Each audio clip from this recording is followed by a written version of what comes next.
جس شخص نے جوانی اللہ کی بارگاہ میں گزاری اور وہ جوانی میں توبہ و استغفار کرتا رہا، وہ اللہ کا محبوب بندہ بن جاتا ہے۔ جوانوں، اپنی جوانی کو ضائع نہ کرو۔ اس وقت سے ڈرو جب تم کرسی کے محتاج ہو جاؤ،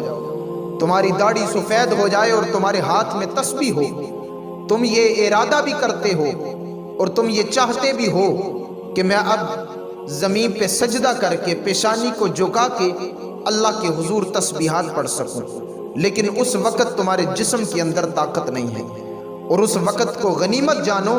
جب تم زمین پہ سجدہ کر کے اللہ کو منا بھی سکتے تھے اور اللہ کے حضور سجدہ بھی کر سکتے تھے۔ اللہ کے محبوب فرماتے ہیں کل قیامت کے دن محشر کے میدان میں جب ہر شخص پسینے میں شرابور ہوگا اور نفسی نفسی کی صدائیں سنائی دی جائیں گی، اس وقت کسی کا کوئی پرسان حال نہیں ہوگا اور کسی کو کوئی سایہ میسر نہیں ہوگا۔ اللہ کے محبوب فرماتے ہیں جس نے جوانی اللہ کی بارگاہ میں گزاری ہوگی، اللہ اس وقت بھی اس شخص کو اپنے عرش کا سایہ عطا کرے گا۔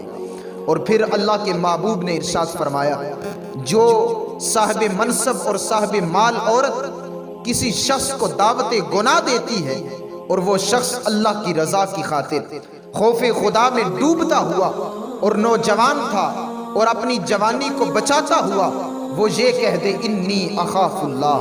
میں تو اللہ سے ڈرتا ہوں اور میں تو اسی کی عبادت کرتا ہوں، تو اللہ کے محبوب فرماتے ہیں اللہ اس شخص کو بھی کل اپنے عرش کا سایہ عطا کرے گا۔ وہ بصرہ کا نوجوان جس کی ماں ساری زندگی اسے سمجھاتی رہی بیٹا اللہ کی نافرمانی نہ کیا کرو، لیکن اسے ایک بات بھی سمجھ نہ آئی۔ اس کی ماں حضرت خواجہ حسن بصری کی بارگاہ میں آتی، وہاں سے واعظ و نصیحت سنتی اور اپنے بیٹے کو جا کے بتاتی، لیکن بیٹے نے کبھی عمل نہ کیا۔ جب موت کا وقت قریب آتا ہے تو حضرت خواجہ حسن بصری رحمت اللہ تعالی علیہ آپ کی بارگاہ میں یہ پیغام لایا جاتا ہے۔ وہ بیٹا کہتا ہے ماں جاؤ خواجہ حسن بصری سے کہو کہ میں توبہ کرنا چاہتا ہوں۔ ماں دوڑتی ہوئی حضرت حسن بصری کے پاس آئی۔ حضرت حسن بصری نے انکار کر دیا، کہا میں آج تو نہیں آؤں گا۔ لیکن جب قریب المرگ بچہ اور نوجوان جو اس دنیا سے جا رہا تھا، اس نے ماں سے کہا ماں میں اس دنیا سے چلا جاؤں تو میں تمہیں وصیت کر رہا ہوں، میری گردن میں رسی ڈال کے گلیوں میں گما کے کہنا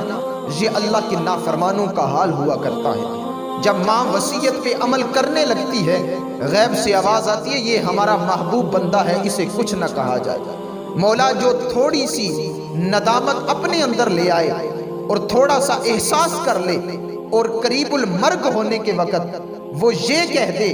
کہ مولا تو ہی بخشنے والا ہے، اللہ فرماتا ہے جو تھوڑے وقت میں مجھے یاد کرتا ہے میں اس کو کبھی رائگاں نہیں جانے دیتا، اور جس کی جوانی میری بارگاہ میں گزر جائے تو بتائیے میں اس کو کتنا نوازوں گا۔ اقبال کہتے ہیں ہم تو مائل بکرم ہیں